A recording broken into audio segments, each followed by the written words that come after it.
आतापर्यंत किती लाख विद्यार्थ्यांनी त्याचा प्रत्यक्ष लाभ घेतला?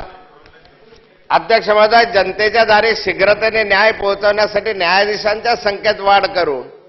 किती न्यायालय, किती लोक न्यायालय तुम्ही बघडले नाही आहे अध्यक्ष महोदय. किती या संदर्भामध्ये कारवाई केली नाही. जिल्ह्याची विकास पातळी निश्चित करण्यासाठी प्रत्येक जिल्ह्याचा मानव विकास अहवाल करू. कोणता मानव विकास अहवाल तुम्ही प्रकाशित केला? 2010 आणि 2009 मधलं भाषण आहे. नागपूर येथे मिहान प्रकल्पाचे काम जलद गतीने पूर्ण करू. मिहान प्रकल्प बंद पडला.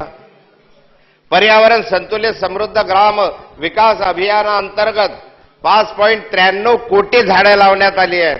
यापैकी किती झाडे जगली आहेत, किती झाडे जगवायची राहिलेली आहेत? मुंबईत बंद पडलेल्या कापड गिरण्या कामगारांना घरे देण्यासाठी 7,000 घरांचे बांधकाम जवळपास पूर्ण झाले आहे. एकूण गिरणी कामगार 1,78,000 आहेत. त्यातील फक्त 24 जणांना प्रत्यक्ष घराचा ताबा देण्यास सरकार यशस्वी झालं आहे. आता शासनातर्फे याच गिरणी कामगारांना आपण गिरणी कामगार असल्याचे पुरावे सादर करण्यात आले. 2010च्या राज्यपालांच्या अभिभाषणामधले उल्लेख मी वाचून दाखवतोय. लवकरच मोनोरेल व मेट्रो रेल कार्यान्वित करण्यात येईल. 2011 नवी मुंबई आंतरराष्ट्रीय विमान प्रकल्पाला मान्यता मिळाली असून 2014 पर्यंत प्रवाशांच्या सेवेत दाखल येईल. हे तुमच्या अभिभाषणामधलं, हे अभिभाषण वाचतोय मी माननीय राज्यपालांचं. विमानाचा सेवेतच दाखल करण्यात येईल. थांबणार बिमणार नाही आहे, सेवाच देणार आहे. यात काय प्रगती झाली? तुम्ही 2010ला, 2011ला, 2012च्या अभिभाषणांमध्ये जे मुद्दे बोललेत ते बोलतोय. शाळांमध्ये 11च्या शुल्काचे विनिमयन करण्यासाठी लवकर अधिनियम करण्याचा शासनाचा मानस आहे. अद्याप अधिनियम झाला नाही. शासनाने गुणवान खेळाडूंची योग्य रीतीने थेट भरती ती झाली नाही. अध्यक्ष महोदय, राज्याचा समतोल प्रादेशिक विकास साधण्यासाठी निधीचे नियत वाटपाचे मूलभूत तत्वे सुचवण्यासाठी केळकर समिती नेमली. कुठे काय झालं पुढे विजय केळकरांचं? महाविद्यालयातील उच्च शिक्षण घेण्यात 10 मुलींचे वसतिगृह उभे करण्याचं ठरवलं. आता परत तेच सांगितलंय.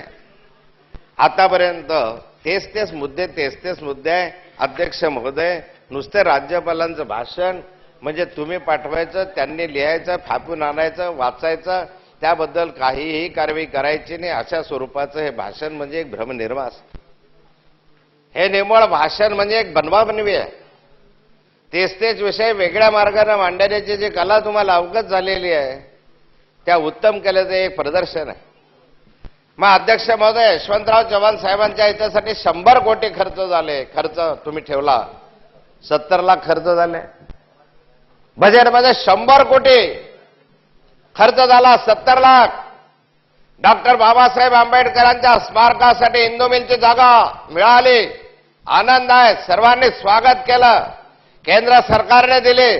आता त्यांनी त्याचा उल्लेख केला. पण हे जागा देत असताना अध्यक्ष महोदय, त्याच्यावरचा टीडीआर विकून एफएसआय गेला. टीडीआर विकून जागा मिळाली. 1 इंच बांधकाम करता येणार नाहीये. आता त्यासाठी कायदा बदलावा लागतोय. डॉक्टर बाबासाहेब आंबेडकरांसाठी इंदू मिलची जागा मिळाली. 12.5 एकर जागा आमच्या पदरामध्ये पडली. 0 एफएसआय, 0 टीडीआर विकून टाकला. नवीन कायदा करा आणि परत एफएसआय निर्माण करा. दलित जनतेची फसवणूक नाही आहे. हे एका बाजूला पाठ थोपडायचे, करायचं ते करा. ते सांगितलं तुम्ही. हो, कायदा बदलाव. हेच मी सांगतोय की त्यासाठी आता कायदा बदलावा लागतोय. पहिलं विकायचं आणि नंतर निर्माण करायचं. त्याच्यासाठी कायदा बदलवायचा. आणि कायदा बदलण्याची प्रक्रिया अजून झाली नाही. स्मारक बांधायला गेले, ढोल ताशे वाजले, स्वागताचे बॅनर लावले, फलक लावले, बांधकाम शून्य. छत्रपती शिवरायाचं स्मारक, भव्य स्मारक उभा करू 10 वर्ष झाले. अजून समुद्रामध्ये जागा मिळत नाही, पर्यावरण नाही, काय नाही, अनोसे नाही आहे. उभा करू, करा उभे. छत्रपती शाहू महाराजांचं स्मारक आम्ही कोल्हापूरला उभं करू. त्या ठिकाणी शाहूमलची जागा आम्हाला मिळाली, आम्ही ते देऊन टाकले. आनंद आहे. स्वागत केलं. त्याच्यामध्येही विकासकाने भ्रष्टाचार केल्याच्या तक्रारी तुमच्याकडेही केल्या. मी स्वतः डिसेंबरमध्ये माननीय अजितदादा पवारांकडे लेखी पत्र दिलं, तिथल्या स्थानिक आमदारांनी माझ्याकडे तक्रार केली, ती तक्रार तुमच्याकडे पाठवली. अजून स्मारकाचं कामच सुरू झालं तर भ्रष्टाचाराला सुरुवात आहे. छत्रपती शाहू महाराज त्यांच्या नावानं राज्य आम्ही करतोय. शाहू फुले आंबेडकर याचं नाव पहिल्यांदा राज्यपालांच्या अभिभाषणामध्ये घेतलं. का महात्मा ज्योतिबा फुलेंचं स्मारक तुम्हाला उभं करता आलं नाही? का त्या पुण्याच्या घराची आवाज दुरावस्था अजूनही तशीच तसे राहिले? त्या ठिकाणी साधे रस्ते करता आले नाही. त्या ठिकाणी जे 200-250 लोक बाहेर जायला तयार आहेत. पण महात्मा ज्योतिबा फुले आहे, त्यांचं कसं करायचं आहे? त्याच्यासाठी पैसा नाही. डॉक्टर बाबासाहेब आंबेडकरांच्या नावानं जातीचा दलितांचं राजकारण करायचं, ते मतं मिळवायचे म्हणून प्राधान्यानं फेऱ्या मारायच्यात. त्या दलित जनतेच्या आग्रहानं हा तुमचा विजय नाही आहे, त्या आंबेडकरी जनतेचा विजय आहे. त्यांनी रेटा लावला नसता तर तुम्ही हा निर्णय इतक्या वर्षात घेतला नाही, तो आताही घेतला नसता. 50 वर्ष झाले स्वातंत्र्य मिळून तुम्ही राज्य करतात या राज्यामध्ये. स्वातंत्र्यानंतर महाराष्ट्र राज्याचे 50 वर्ष झालेत. या 50 वर्षामध्ये कधी तुम्हाला शाहू फुले आंबेडकर छत्रपती शिवराय यांचे स्मारक करायची आठवण झाली नाही. जेव्हा ही दलित जनता रस्त्यावर उतरली, त्याने रेटा घेतला, इंदू मिलचा ताबा घ्यायला सुरुवात केली, तेव्हा सरकार खळबळून जागं झालं आणि मग त्याची धावपळ केली 50 वर्षांनंतर. खरी आस्था आहे तुम्हाला या नेत्यांविषयीची? जर आस्था असेल तर महात्मा ज्योतिबा फुलेंचं स्मारक का उभं राहत नाहीये? का त्या स्मारकासाठी पैसे दिले जात नाहीयेत? का ते दुर्लक्षित आहे? महात्मा ज्योतिबा फुलेंनी त्या कालखंडामध्ये केलेले ते समाज प्रगतीचे चळवळ, जे लोकशिक्षणाचे चळवळ सावित्रीबाई फुलेंनी त्या कालखंडात घेतली का? तो आमच्या समोरचा आदर्श नाहीये. पण ते करायचं नाही. आणि अध्यक्ष महोदय, राज्यपालांच्या अभिभाषणामध्ये बाकी आता ते विषय घालायचे. या विषयाने काय निर्माण झाला आम्हाला? राज्यपालाच्या अभिभाषणामधलं कोणती दिशा या सरकारनं दाखवली आहे? एक शब्द महागाईचा नाही आहे. राज्यपालांच्या अभिभाषणामध्ये महागाई कमी करू का महागाई का वाढते एक शब्द नाही आहे. कामगारांच्या संदर्भामध्ये गिरणी कामगार वगैरे एक शब्द नाही आहे. उद्योग धोरण आहे पण कामगारांविषयीचं धोरण नाही आहे. उद्योग धोरण जाहीर केलं एवढा आहे उल्लेख. उद्योग धोरण तर जाहीर केलं, आनंदच आहे, तुम्ही केलंच आहे. आम्ही म्हटलं होतं की उद्योग धोरण नाही आहे, ते हाऊसिंग पॉलिसी आहे. त्या उद्योग धोरणाचा उपयोग तुम्हाला आम्हाला सांगा माननीय मुख्यमंत्र्यांनी. जे उद्योग धोरण झालं, जे एसीझेडच्या जमिनी तुम्ही म्हटलंय, काय असेल नसेल मी त्याच्यावर आक्षेप आरोप करत नाही आज, पण मला काय उपयोग आहे त्याचा? काय विदर्भाला फायदा आहे? काय खानदेशला मिळणार आहे? उभ्या महाराष्ट्रात मराठवाड्याच्या पदरात तुमच्या उद्योग धोरणाचं काय पडणार आहे? मला सांगावं या सभागृहामध्ये. एसीझेड झाला मुंबई पुण्याच्या बाजूला, एसीझेडचा फायदा होईल नाशिक शहराच्या बाजूला, पण जो मराठवाडा दुष्काळामध्ये होरपळतोय, ज्या विदर्भामधले नागरिक आज या बेरोजगारीमुळे मुंबईसारख्या शहरामध्ये धाव घेत आहेत, त्यांच्या पदरामध्ये काय पडणार आहे? का माननीय राज्यपालांच्या अभिभाषणामध्ये विदर्भ, मराठवाडा, खानदेश, उत्तर महाराष्ट्र या भागाच्या उद्योगाच्या संदर्भामध्ये, कामगारांच्या क्षेत्रामध्ये त्यांची बेरोजगारी दूर करण्याच्या संदर्भात एक शब्द असा ना? सुशिक्षित बेरोजगारांच्या संदर्भात एक शब्द असू नये? आदिवासींच्या संदर्भामध्ये कार्यालय उघडण्याचा उल्लेख करता, पण त्याच आदिवासींचं कुपोषण दूर करण्यासाठी ज्या महिला भगिनी त्या ठिकाणी जन्मतः मुलं ज्या ठिकाणी मरतायत, जे लंगोट घालून आजही फिरताय, त्याच्या ठुंगणाला कपडा देण्यासाठी एक शब्दाचा उल्लेख असू नये आदिवासींसाठी? ज्या गडचिरोलीला ज्या ठिकाणी तो नक्षलवाद त्या ठिकाणी फोपावलाय, जो भंडारा, गोंदिया, चंद्रपूर पासून नागपूर पर्यंत पसरलाय, त्या नक्षलवादी एरियाच्या त्या गडचिरोलीसारख्या मागासलेल्या भागाचा एक उल्लेख राज्यपालांच्या अभिभाषणात असू नये? ते महाराष्ट्रात राहतात की नाही राहत? मग आदिवासींच्यासाठी नाही, दलितांसाठी नाही, मागासवर्गीयांसाठी नाही, ते ज्येष्ठ नागरिकांचा उल्लेख नाही. अध्यक्ष महोदय, तरी राज्यपालांच्या अभिभाषणाचं आम्ही अभिनंदन केलं पाहिजे, आभार मानले पाहिजे. महागाई बढ़ती है, बढ़ने दो. शेतकरी आत्महत्या करतायत, मरायचे तेवढे मरा, संख्या वाढवा आणि Guinness book of world record तयार करा की या राज्यामध्ये हे एवढा आम्ही पहिल्या क्रमांकावर आहोत. माझ्या राज्यामध्ये 10,000 शेतकरी आज आत्महत्या करून मरण पावले. बघा आता त्याची संख्या मी 50,000पर्यंत पाठवतो. पहिलं पारितोषिक या राज्याला मिळालं पाहिजे शेतकरी आत्महत्याच्या संदर्भामध्ये. साधा उल्लेख नसावा. ज्या ठिकाणी एवढ्या मोठ्या संख्येनं शेतकरी मरतो त्याचा उल्लेख नसावा याच्यात अध्यक्ष महोदय.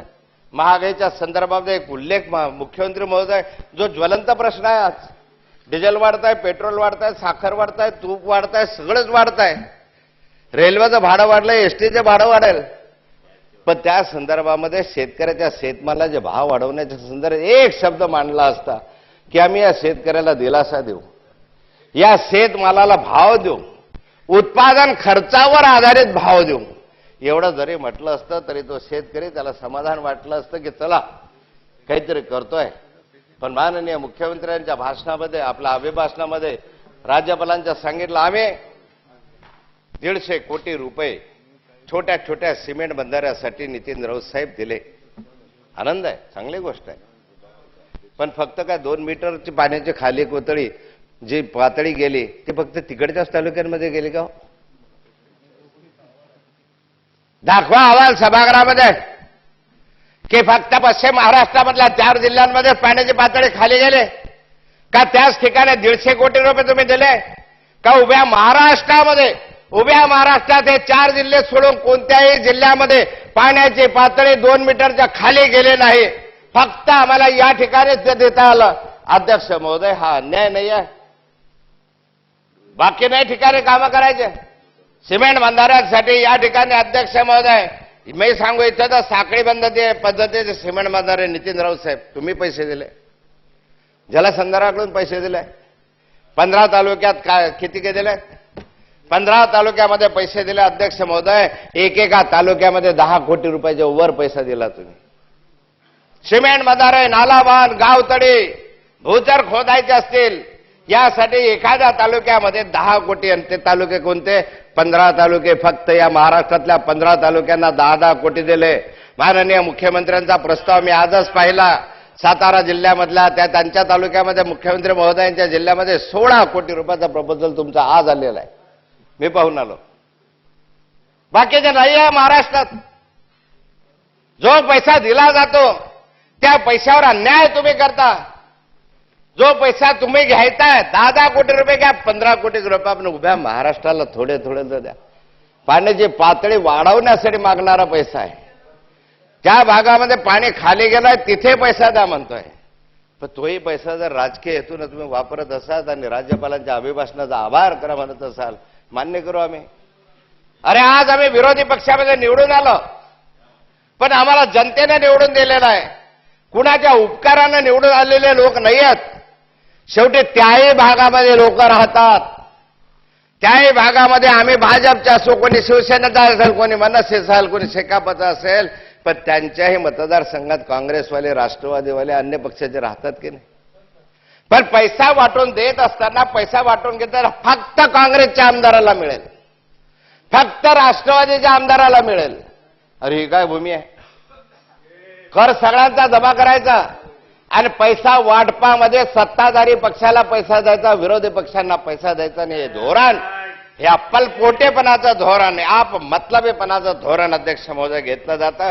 मला सांगाव, उत्तरामध्ये सांगाव, ग्राम विकास विभागाच्या हेड नंबर 2515 मध्ये तुम्ही जो पैसा खर्च केला अध्यक्ष महोदय, गावातील अंतर्गत सुविधा, मूलभूत सुविधांच्या संदर्भामध्ये 3 वर्षातलं रेकॉर्ड माननीय मुख्यमंत्री महोदय तुमच्या उत्तरातनं येऊ द्या. मतदारसंघ या येऊ द्या की या मतदारसंघामध्ये किती रुपये दिलेत तुम्ही?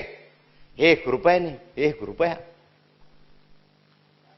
100% पैसा तुम्ही 300 कोटी रुपये दरवर्षी ठेवतात. काँग्रेस आणि राष्ट्रवादी काँग्रेसच्या आमदारांना वाटून देतात. 1 रुपया इकडच्या भागामध्ये देत नाही. कधी आमच्यासारखा गेला की आम्हाला द्या. खडसे साहेब, आमचं असं ठरलेलं आहे की आता आमच्यामध्ये राष्ट्रवादी आणि काँग्रेसच्या आमदारांना जायचा असा निर्णय आमचा झालेला आहे. त्यामुळे आता तुम्ही विरोधी पक्षनेते आहे तर तुम्हाला लागलं तर 5-50 लाख रुपये देऊन टाका, पण बाकीच्यांना काही देता येणार नाही. ही भूमिका आहे अध्यक्ष महोदय.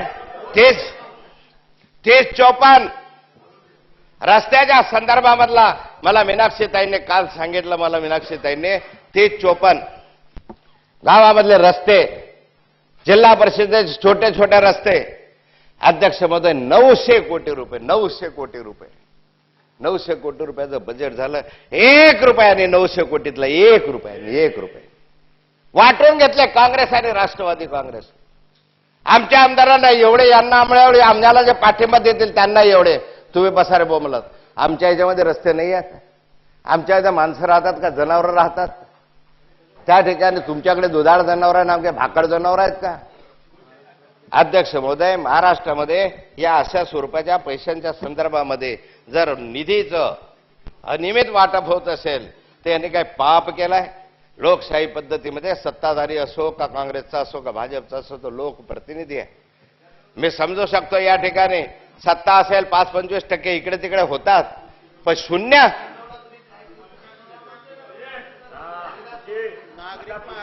शिंदे 95चा विषय नका काढू. तुम्ही जे निवडून आले ते एकनाथ खडसेच्या भरोशावर 50 आमदार निवडून आलेले. हा एकनाथ खडसे होता, हे माझा सरकार होता, शिवसेना भाजपचं मी कृष्णाखोरीची स्थापना केली. त्या कालखंडामध्ये मी हा विचार केला नाही की माझा एकही आमदार त्या ठिकाणी नसताना जिवे केटापूर असेल, ज्या असतील नसतील योजना त्या कालखंडामध्ये मी पुढाकार घेऊन घेतल्या. रात्र रात्र हा एकनाथ मी रात्र रात्र गेलं. अध्यक्ष महोदय, काय त्या काळचा करता? अरे आम्हाला काही घेणं देणं नव्हतं, माझा एकही आमदार नव्हता, माझं तर कोणी नातेवाईक नव्हतं, 1 एकर जमीन नव्हती. पण रात्री गेलं, त्या ठिकाणी रात्री गेलो आणि भीमासेना जोड कालव्याचं भूमिपूजन करून 22 किलोमीटरचा अंडरग्राऊंड कालवा मी काढला. बार्शीचे टाकळीचे उपनाव सुमसा सिंचन योजना माझ्या याने केली.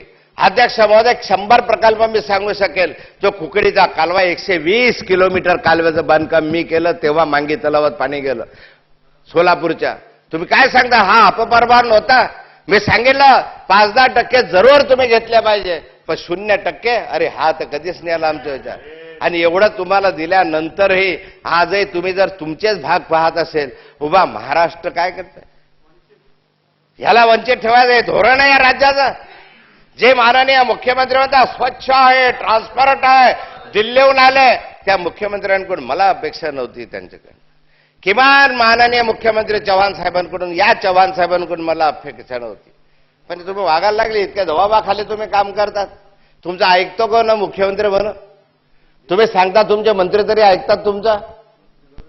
माननीय मुख्यमंत्री फार यानं काम करतायत, मेहनतीनं करतायत, तुम्हाला आदेश देता, पण एक मंत्री तुमचा ऐकायला तयार नाही. मला सांगा, तुम्ही सांगितलंय मंत्र्यांना मालमत्तेचा तपशील द्या. केव्हा सांगितलं? किती मंत्र्यांनी मालमत्तेचा तपशील जाहीर केला? 18 मंत्र्यांनी केला नाही अजून. 18 मंत्र्यांनी मालमत्तेचा तपशील जाहीर केलेला नाही. माननीय मुख्यमंत्र्यांनी कडक सांगितलं आपलं सरकार आहे, स्वच्छ आणि पारदर्शी आहे, ते दिसलं पाहिजे, ट्रान्सपरंट असलं पाहिजे, म्हणून जे आहे ते तर जाहीर करा.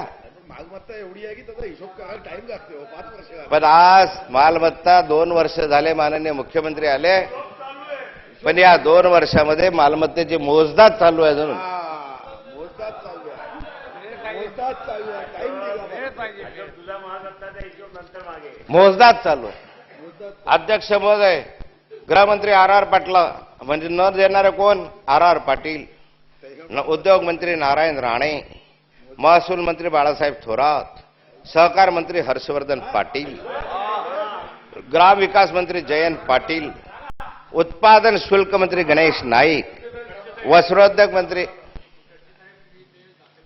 आता केलं. ऐका, मी सांगतो, तुम्ही त्याची तारीख आहे तुम्ही दाखल केल्याची माझ्याकडे.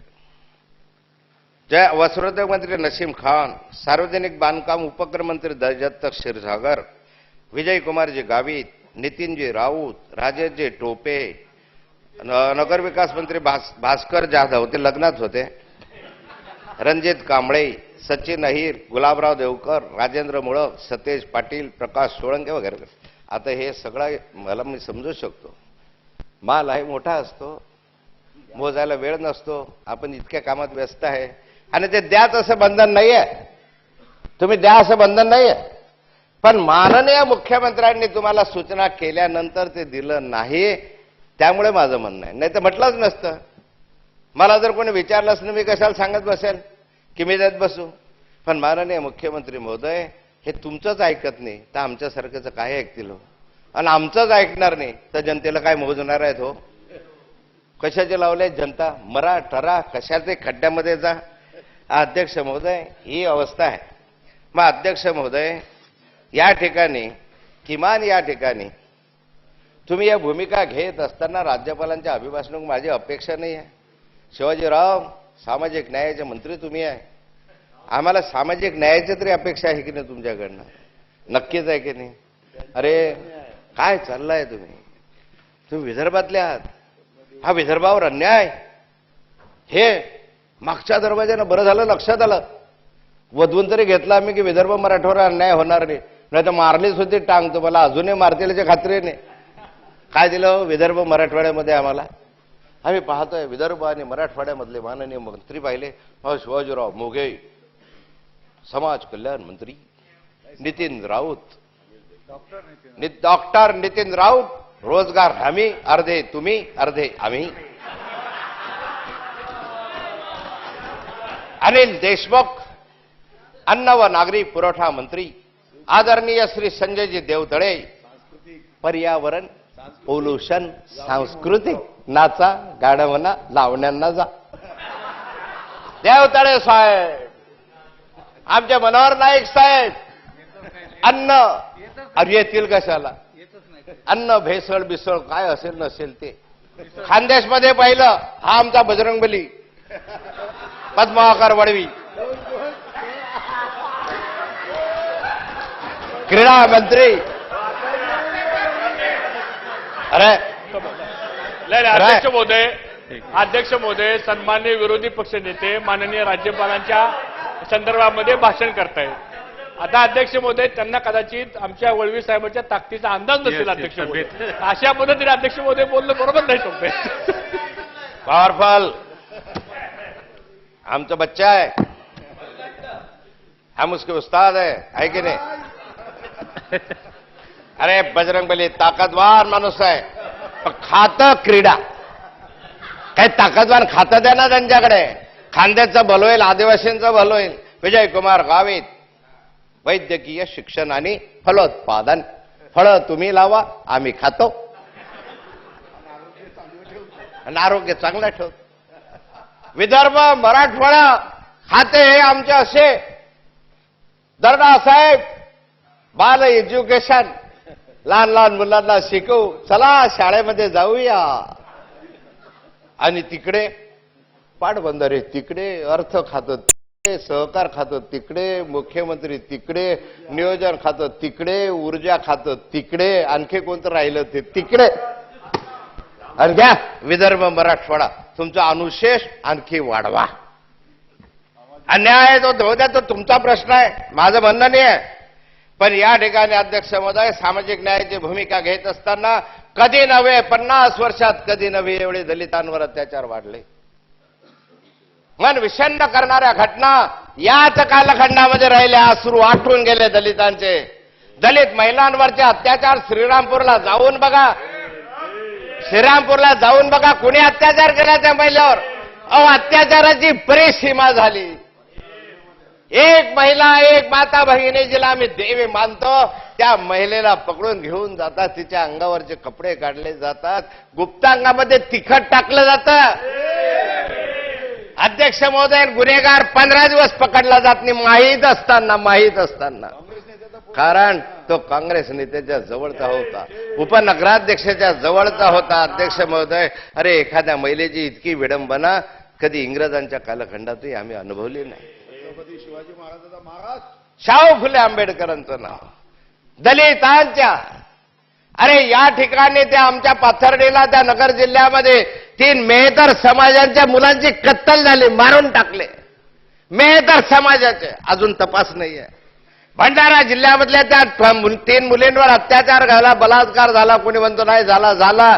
टिंगल चालली आहे, टवाळी चालली आहे. या क्षणापर्यंत त्या दलितांचा यातला गुन्हेगार सापडला. किती उदाहरणं देऊ तुम्हाला, किती उदाहरणं. दलितांवर अत्याचाराचं केवढं प्रमाण वाढलं. अरे जो गाव कोसाच्या बाहेर राहिला इतके वर्ष, ज्याने तुमचा या यांचा इतके वर्ष अन्याय सोसला, ज्याची सावली सुद्धा तुम्हाला चालत नव्हती, विटंबना होत होती, अशा माणसाला स्वातंत्र्यानंतर डॉक्टर बाबासाहेब आंबेडकरांनी अधिकार प्राप्त करून दिला आणि त्यांच्या या महिलांवर मुलींवर हे अत्याचार होताना हे सरकार त्याच्या गुन्हेगाराचा शोध लावू शकत नाही. याच्या मागचे कारण काय नाही सांगतायत? अरे दिल्लीला एका महिलेवर अत्याचार होतो तर अख्खा हिंदुस्थान खवळून उठतो, आणि माझ्या या दलित मुलींवर अत्याचार झाला तर कुणालाच काही वाटत नाही त्याचं. हे महिलांचं राज्य आहे, हे दलितांचं आहे. या महिलांवर अत्याचाराचं प्रमाण दिवसेंदिवस वाढताय, महिला भगिनी मरताय, विवस्त्र होऊन पडताय, विटंबना होताय, तरी आमच्या राज्यामध्ये कायदा सुव्यवस्था किती चांगला आहे राज्यपाल महोदय अभिभाषणामध्ये म्हणताय. आनंद असतो तुमचा, असंच होऊ द्या. काय न्याय आहे या दलित वर्गाला, काय न्याय आहे या दुर्बलाला, काय न्याय आहे या आदिवासीला? जाऊन बघा त्या ठिकाणी आदिवासींच्या ह्याच्यामध्ये कुपोषणानं मुलं मेलेत. अरे परवा दिवशी या नंदुरबार जिल्ह्यामध्ये बाई जिचा गर्भवती झाली, नवरा मुलगा जन्माला यायच्या वेळेस डॉक्टर नाही, त्या ठिकाणी तिला नेत असताना अँब्युलन्समधून न्यायची व्यवस्था नव्हती तर बांबुलन्समधून नेले. बांबुलन्स माहिती आहे काय? बांबू टाकला, त्याच्यावर कपडा बांधला, त्या बाईला टाकलं, बरोबर बाईला दवाखान्यात नेला. दवाखान्यात डॉक्टर नव्हता, दवाखान्याला कुलूप, ग्रामीण रुग्णालयाला कुलूप. पोरगा जन्माला आला तरफडून मेला, त्या ठिकाणी कोण आहे वाली त्याचा त्या गरीबाचं? प्यायला पाणी नाही, डॉक्टर नाही. हजारो कोटी रुपये तुम्ही आदिवासींवर खर्च केले, आणि त्या आदिवासीच्या संदर्भामध्ये हे राज्यपालांचं अभिभाषण पहा, तुम्ही पहा. अभिभाषण एक उल्लेख ह्याच्याबद्दल आहे आदिवासींच्या योजनांचा उल्लेख ह्याच्यामध्ये, काय त्यांना दिला याचा उल्लेख ह्याच्यामध्ये आहे. आदिवासींच्या नावानं, दलितांच्या नावानं, महात्मा फुले, आंबेडकर, शाहू महाराजांच्या नावानं आम्ही राज्य करतो. अरे राज्य आहे कोणाचं? हे राज्य शेतकऱ्यांचं आहे, हे राज्य गरिबांचं आहे, हे राज्य दलितांचं आहे. हे राज्य ज्यांनी स्वप्न पाहिले यशवंतराव चव्हाण साहेबांनी समृद्धीचं, ज्यांनी या राज्यामध्ये मुहूर्त मोड रोवली, त्यांचं राज्य आहे. हे राज्य यांचं नाही आहे. हे राज्य या स्वार्थी लोकांचं आहे, या भ्रष्टाचारी लोकांचं आहे, या टग्यांचं राज्य आहे. या राज्यामधले मंत्री म्हणण्याचं लायक नाही आहे. तुमच्यावर 50 लोकांवर आरोप आहे, 25 लोकांवर हायकोर्टानं ताशेरे ओढले आहे. एक एक मंत्री या बसल्याचा इथं बसता कामा नाही. अरे एक विरोधी पक्षनेत्यावर आरोप होतो, तुम्ही तर सभागृहामध्ये आणाल त्याची चौकशी करा. जे असेल ते एक क्षणभर मी इथं राहणार नाही. नुसता आरोप झाला तर माझी म्हणण्याची आहे की चाल लाथ मारली त्या विरोधी पक्षनेत्याला, पण आरोप सहन करणार नाही. आणि जे आरोप ज्यांच्यावर होतात ते तुमच्या शेजारी येऊन बसतात, ज्यांच्यावर आरोप होतात ते तुमच्या शेजारी बसतात, परत मुख्यमंत्री होतात, परत उपमुख्यमंत्री होतात. ज्यांच्यावर FIR आहे, जे राजेंद्रजी दर्डा, CBIनं FIR दाखल केला पण आहे. जे गुलाबरावजी देवकर घरकुल घोटाळ्यामध्ये FIR झाला, जामीनवर आहे पण बाहेर आहे. किती लोक असे आहेत की ज्यांच्यावर FIR दाखल आहे, जे जामीनवर आले पण मंत्रिमंडळात आहे. काय हो पारदर्शीपणा. माननीय मुख्यमंत्री महोदय, तुमचं मंत्रिमंडळ अत्यंत पारदर्शी आहे. ट्रान्सपरंट मुख्यमंत्री, पारदर्शी व्यवहार, पारदर्शी मंत्री. राज्याला काय आदर्श आहे? हे आदर्श राज्य आहे. आणि अध्यक्ष महोदय, या ठिकाणी हे चाललेलं आहे. अध्यक्ष महोदय, अनेक विषयाच्या संदर्भामध्ये या ठिकाणी अध्यक्ष महोदय राज्यपालांच्या अभिभाषणामध्ये हे झालं आहे. पण अध्यक्ष महोदय, सर्व विषयाच्या संदर्भामध्ये ज्या ठिकाणी तुमच्यावर आक्षेप गृहमंत्री सतेज पाटलांचा खुनात हात असल्याचा संशय, फिर्याद घेण्यास पोलिसांची टाळाटाळ, मात्र जमावाचा आग्रह. आणखी कोणत्या तरी मंत्र्याच्या संदर्भामध्ये त्यांच्यावरही खुनाचा गुन्हा दाखल करावा. त्याच्यावर हे मंत्र्यांनी दिलेला आदेश, श्री राजेंद्र दर्डा, CBI, विजयकुमार गावित अवैध मालमत्तेविषयी उच्च न्यायालयाच्या खंडपीठातून गुन्हा दाखल करा. गुन्हा नाही, चौकशी करा. माननीय शिवाजीराव मोघे, भारतीय दंडविधान 420-34 वगैरे गुन्हा दाखल करण्याचे आदेश. गुलाबराव देवकर, जळगाव घरकुल, सुनील तटकरे, बोगस कंपन्यातील वगैरे वगैरे न्यायालयात सीलबंद अहवाल सादर करण्याचे निर्देश. अनिल देशमुख, उस्मानाबाद, नांदेड, जालना, औरंगाबाद जिल्ह्यातील दुकानदार काळ्या बाजारात रेशनच्या दुकानाच्या संदर्भामध्ये रेशन दुकानाचे हित जपण्याचा प्रयत्न करणे उचित नसल्याचे ताशेरे मंत्री छगन भुजबळ वगैरे किती मंत्र्यांची नावं घेऊन डझनभर मंत्री आहेत त्याच्यामध्ये. फारच स्वच्छ आहे सगळेच्या सगळे, त्यामुळे कशाला आपण बोलून अस्वच्छ करत बसायचं. पण हे आहे, या राज्यात दुष्काळ आहे.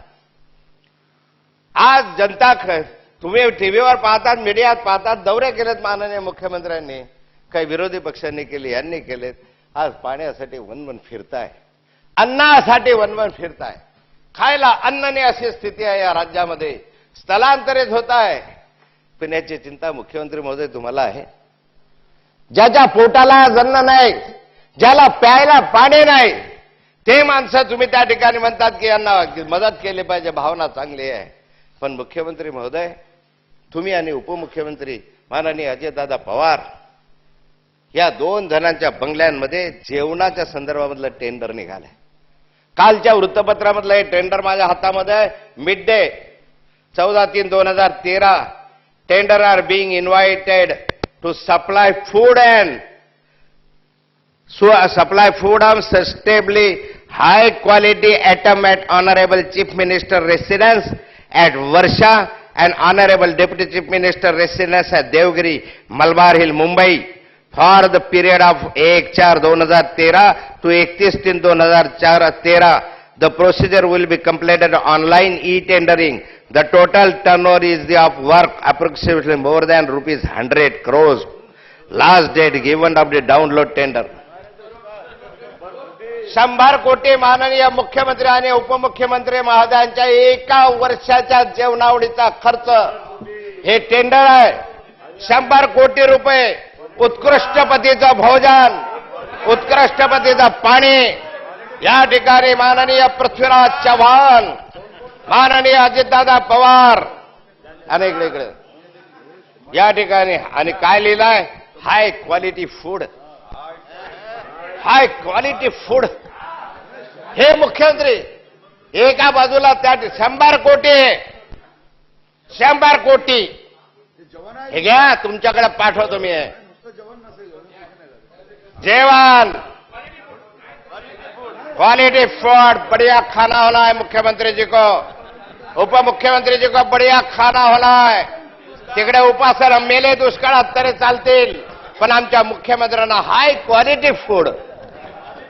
वाह, 100 कोटी. अरे वा रे वा. मुख्यमंत्री पारदर्शी, ट्रान्सपरंट. उपाशी पोटी जनता आहे, राजाला काही घेणं देणं नाही आहे. आणि अशा स्वरूपाचा अध्यक्ष महोदय या ठिकाणी हे जे चाललेलं आहे, मला अपेक्षाच नव्हती. मला धक्का बसला, बातमी वाचून धक्का बसला हे अध्यक्ष महोदय. 95 कोटी तिकडचे असेल. हा, आता हे एवढे जेवणासाठी लागतात, कशासाठी लागतात, का आणखी कशासाठी खर्च होतो, ते आपल्याला डिटेल्स टेंडर भरल्याशिवाय नाही समजणार. पण ते आहे. पण 100 कोटी. आणि हे अध्यक्ष महोदय अशा रीतीने जर उधळपट्टी चालली, एका बाजूला केंद्र सरकारकडे पैसा मागायचा, दुष्काळाला पैसा नाही आहे, आणि दुसऱ्या बाजूला 100 कोटी रुपये मुख्यमंत्र्यांच्या जेवणावर खर्च करायचे, हाय क्वालिटी फूडवर. काय झालं आहे या राज्यामध्ये? मंत्रिमंडळामध्ये अध्यक्ष महोदय बघा, नाहीतर मग तुमच्या होत्या साहेबांपर्यंत पोहोच. नाही तर काय हे तुमचं नसेल तर काय आपसातल्या भांडणाचा तर परिणाम नाही ना हा. काय सांगा, तुमच्या मंत्रिमंडळात इतक्या लाथड्या आहे ना की गाढवाही आता लाजायला लागलेल्या.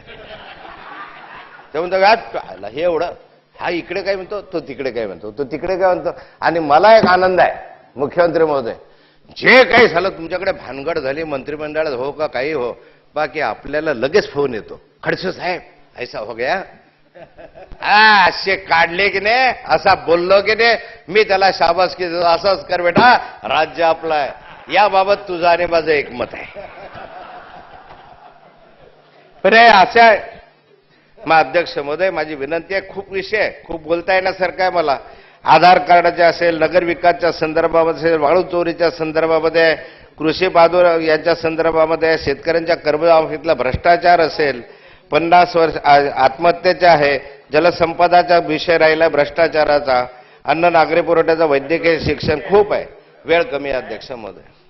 पण अध्यक्ष माझी विनंती आपल्याला एकच आहे की या संदर्भामध्ये किमान आता आहे किमान काहीतरी सुधारणा होणार आहे का? आणि अध्यक्ष महोदय, या राज्यातल्या जनतेला काही दिलासा मिळणार आहे? जे तुमचं राजकारण आहे ते राजकारण करा. जे तुम्हाला वाटतंय, जे तुम्हाला मुजोरीनं वाटतंय की हो आम्ही निवडून आलो आहे तितके वर्ष, 12 वर्ष 15 वर्ष झाले नाथा भाऊ, किती घसा कोरडा करा. अरे आम्ही निवडून आलो आहे, निवडून या. लोकशाही आहे, त्याच्यामध्ये कोण निवडून येईल कोण जाणार आहे ते म्हणणार नाही आहे. जे काय असेल तो त्याच्या माध्यमातून असं अध्यक्ष महोदय माझं नाही आहे. अरे आम्ही विरोधी पक्षात राहिलो, विरोधी पक्षात राहू.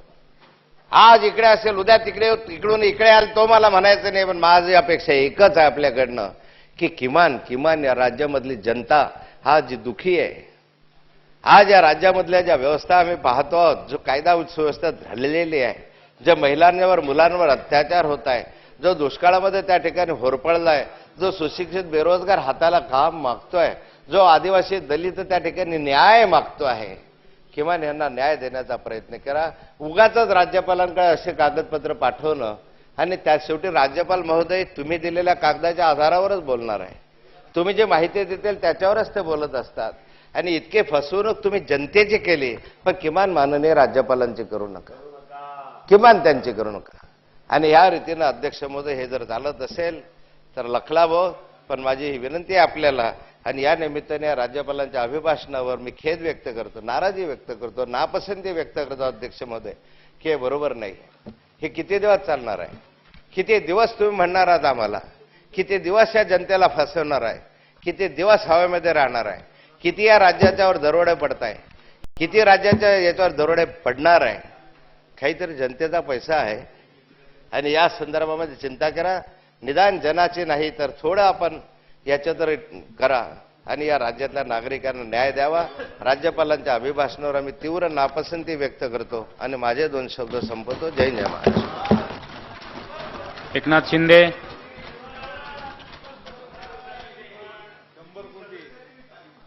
अध्यक्ष महोदय, मी आज माननीय राज्यपालांच्या अभिभाषणावर या ठिकाणी बोलायला उभा आहे. अध्यक्ष महोदय, माननीय राज्यपाल महोदयांचं अभिनंदन करावं तेवढं थोडं आहे. आता खडसे साहेबांनी त्यांच्या भाषणामध्ये अनेक गोष्टींचा या ठिकाणी उहापोह केलाय. अध्यक्ष महोदय, राज्यपालांच्या अभिभाषणात सरकारच्या विविध योजनांचा भरभरून उल्लेख केला व त्यामुळे महाराष्ट्र कसा सुजलाम सुफलाम होईल याचा पाढा वाचलेला आहे. परंतु अध्यक्ष महोदय, या जर घोषणांच्या मायाजालातून आपण बाहेर आलो तर दिसणारे चित्र अत्यंत विदारक आहे.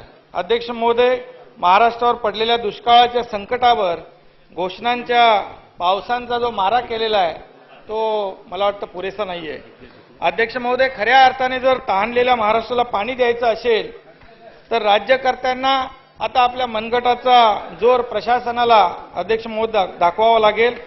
प्रशासनाला जर कामाला लावले नाही तर निश्चितपणे या ठिकाणी या ज्या घोषणा दुष्काळ निवारणाच्या घोषणा केलेल्या आहेत त्या घोषणाच राहतील आणि तरतुदी फक्त कागदावर राहतील. अध्यक्ष महोदय, दुष्काळ आला म्हणजे दुष्काळ माफियांसाठी खरं म्हणजे पर्वणी होते हे आतापर्यंतच्या अनेक उदाहरणावर आपल्याला दिसलंय. टँकर, चारा छावण्या हे खरं म्हणजे माफियांच्या चरण्याचे हक्काचे ठिकाण होत चाललेलं आहे. अध्यक्ष महोदय, दुष्काळामुळे जाहीर झालेली शासकीय मदत जर खऱ्या अर्थाने आणि त्यांना जाहीर झालेल्या योजना जर खऱ्या अर्थाने दुष्काळग्रस्तांपर्यंत आपल्याला जर 100% पोहोचवायच्या असतील तर या ठिकाणी शासन काय करणार याचा ठोस उल्लेख या राज्यपालांच्या अभिभाषणात नाहीये.